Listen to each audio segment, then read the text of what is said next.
Сәлем досым, менің атым Нұрлан. Нұреке арнасына қош келдіңіздер. Бүгін бізде Майнкрафт әлеміне келдік. Майнкрафт ойынынан сақтар қазір біз тірі қалу режимінде ойнайтын боламыз. Орысша айтқанда выживание режимі. Көбісі біле бермейді бұның қазақша екенін, айта салайын деген. Ал біз бүгінгі видеода не істейміз? Бүгінгі видеода біз тірі қалуға тырысамыз, яғни зомбилерден қорғанамыз, баспана саламыз, түрлі заттар істейміз. Ал бүгінгі біздің мақсаттарымызды айта кетейік. Достар, бүгінгі мақсаттарымыз инструменттер жинау, баспана соғу. Инструменттердің ішінде балта, ағаш балта, ағаш кирка және ағаш қылыш, ағаш қылыш, сондай жасауымыз керек. Және бірінші түнімізді өткізуіміз керек. Яғни төсек салуымыз керек. Төсек салып ұйықтап алуымыз керек. Бірінші түнді өткізіп, бірінші күнімізді өткізіп. Яғни қазір біз қой тауып, өзіміздің күнімізді көретін боламыз. Өзіміздің күнімізді өзіміз көреміз. Бізді балық бермейді десең ғой.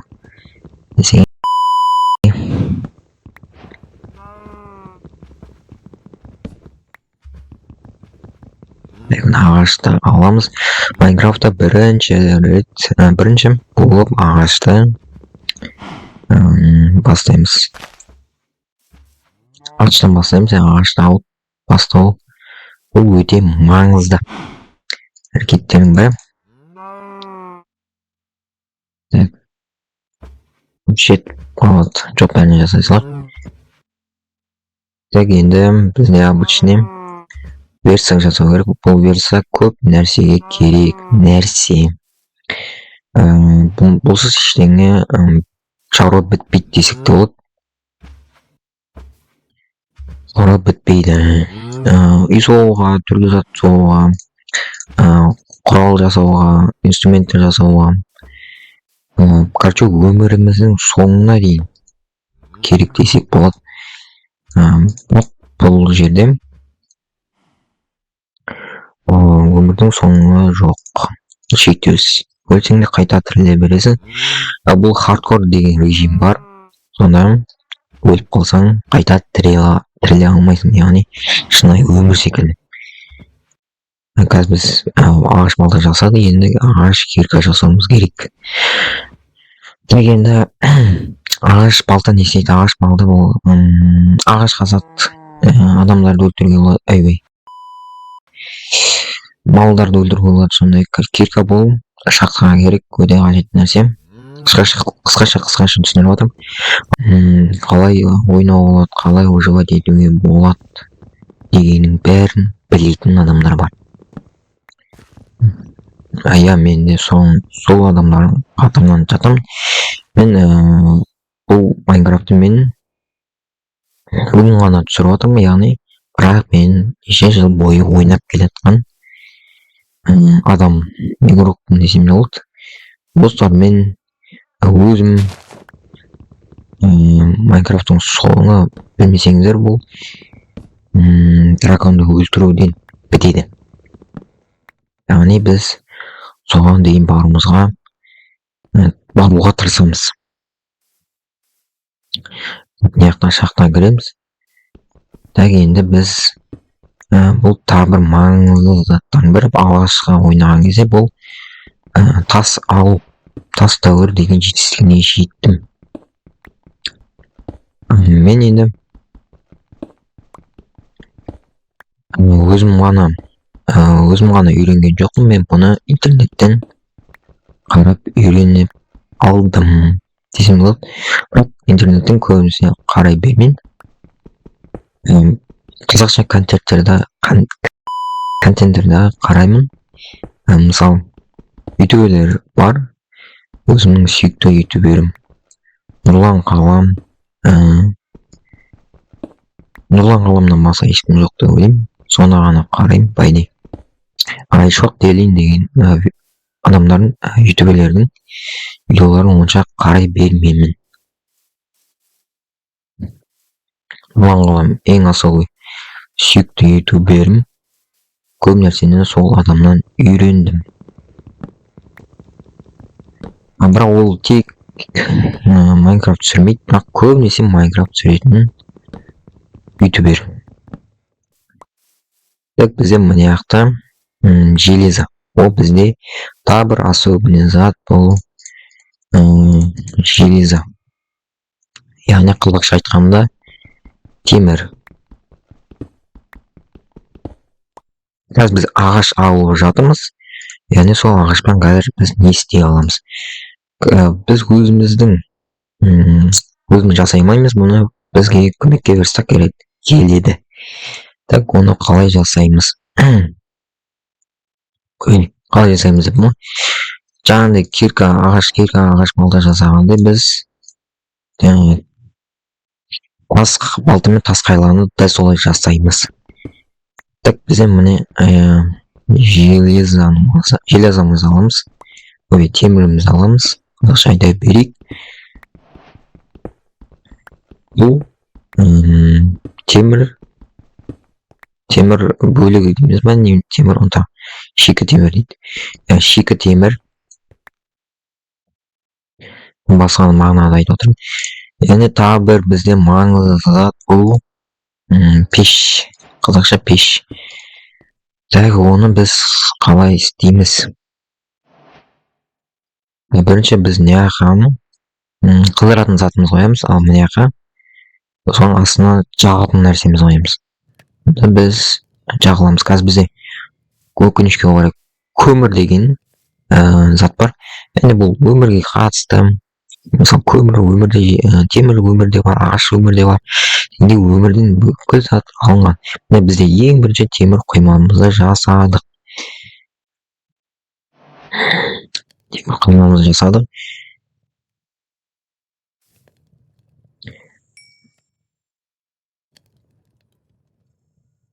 Айта кетіңіздер, осылай бәрін түсіндіріп ойнаған сіздерге ұнай ма, или әлде тез білетін бәрін ештеңе үйретпей-ақ ойнап кете берген дұрыс па? Комментке жазып кетіңіздер. Так, бізде 5 слиток болды. Темір құймамыз болды. Бізде таяқ аз екен.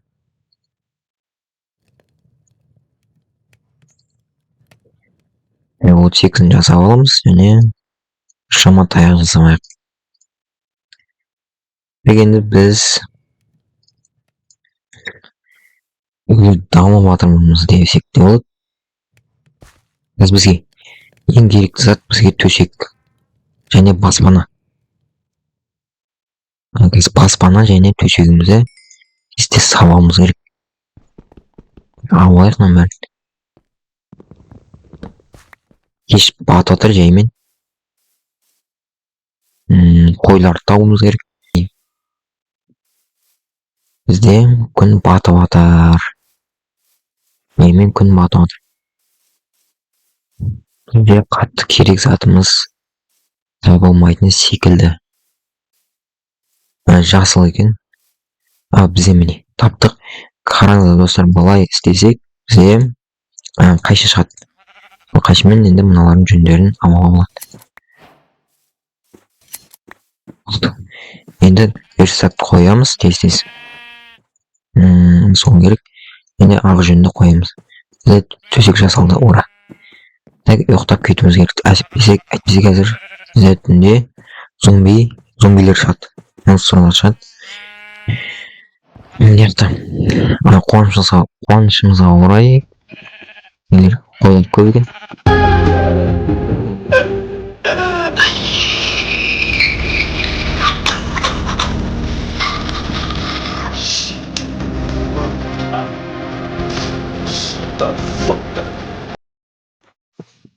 Былай секіріп өлтірсек тез өледі. Так, бізде мына жақта дәу шахта бар секілді. мен Майнкрафттың ең соңғы версияларында ойнап жатырмын, бірақ ол ескі версия деп айта аламын, бірақ ол 1.24 версия. Ал бізде қазір қаншаншы версия шықты? 2025 қазір 1.21 версия шықты. Ал бізде мына жақта шақты емес, тау екен мынау. Мәссаған. Не деген дәу тауны. Бізде мына жылқылар особенно керек емес. Өйткені бізде оған қоятын ер жоқ. Қазақша ер, үстіне қоятын мындай. Орысшасын ұмытып тұрмын. Соны қойып алсақ, біз шауып жүре береміз. Ал ол жоқ болса, біз аттың тізгінін басқара алмаймыз. Енді біз баспана соғатын жер табуымыз керек, және орман табуымыз керек. Біздің қарнымыз ашып жатыр. Алма жеп алайық. Сиырлар. Бізге тамақ болатын сиырлар. Екіншісін өлтірдік. Енді мына ағаштарды ала аламыз ба? Бұл жерде аралар өмір сүреді екен. Жарайды, теспей ақ қойып ағаштарды біртіндеп алып шығу керек.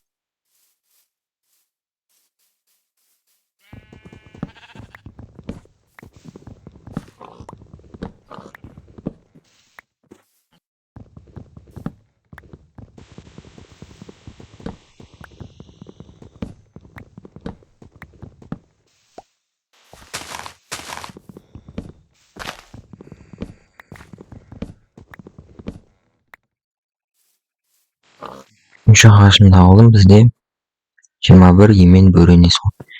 Шошқа. Бері кел, шошқа.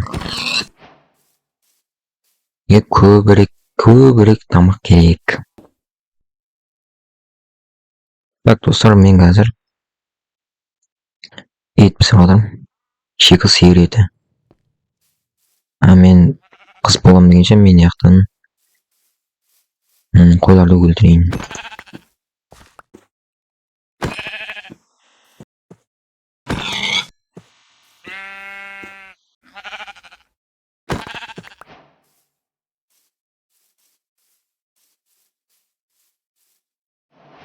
Үйге 17 ет жайлап не заттар жиналып жатыр, әдемі болып.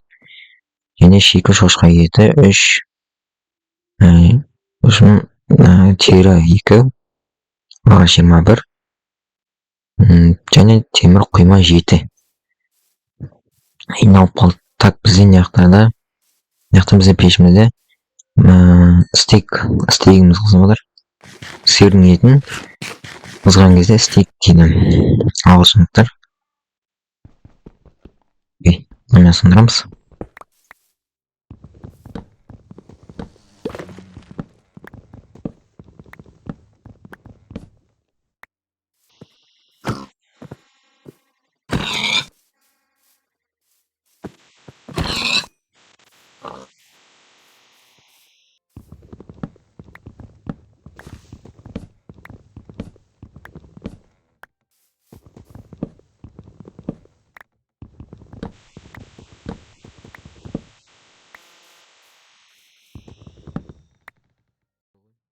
Так, достар, қазір біз өзіміздің үйімізді соғайын жатырмыз. Бастамасын осылай ағаштармен қойып бастап жатырмық.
Достар, мен үйімді бітірдім. Жартысын жоқ, бітірдім дегенде. Бірінші бөлімдегі әшейін үй соғуға салдым. Қысқасын айтқанда. Солай тут почта, коробка, үй. Жан жағын осылай кәдімгі ағашпен істедім. Және осылай доскалармен қойдым. Терезелерді мен ауыл жақтан таптым. Сіздерге ауылын көрсеткенімді түспей қалған еді, өкінішке орай. Мен ауылдан песок тауып, құм тауып, оны пешке қыздырып, осылай стеклянный панель жасадым. Ол бірінші стекло болды, сосын сондай панель жасауға болады.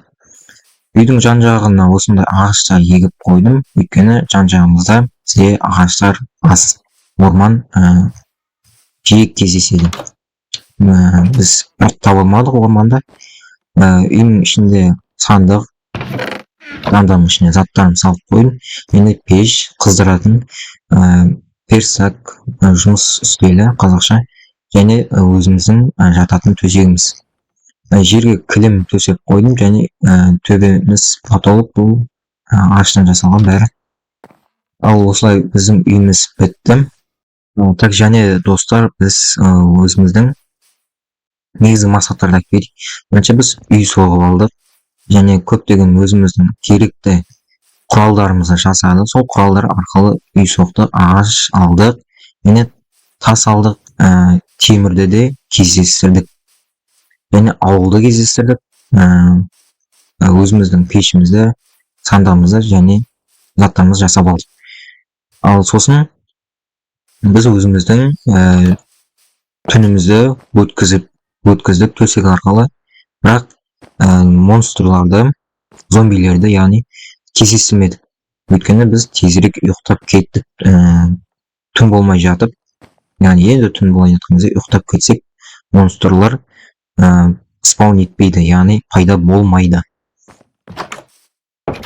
Достар, осымен видео аяқталды. Қош сау болыңыздар. Көргендеріңізге, соңына дейін көргендеріңізге өте көп рахмет. Осымен видео аяқталды.